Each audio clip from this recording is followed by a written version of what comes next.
Sejak video kisah cintanya viral di media sosial, sosok Fajar Labaco jadi perbincangan publik. Fajar sering diundang stasiun TV nasional dan YouTuber. Ia mengundang banyak perhatian karena kerap menangisi penolakan dari seorang wanita. Karena sering mempertontonkan kesedihannya, Fajar kini dapat julukan baru dan populer sebagai si sad boy.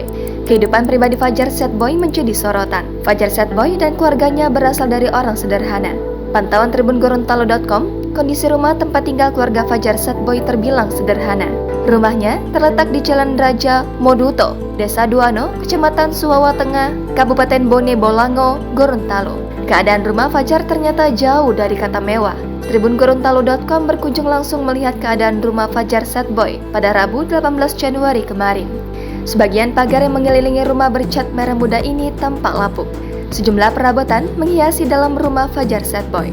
Rumah berukuran sekitar 5x7 meter ini beratap seng dan sebagian lain beratap daun enau. Kediaman Fajar bersama kedua orang tuanya serta 3 saudaranya ini tampak memiliki 2 kamar tidur.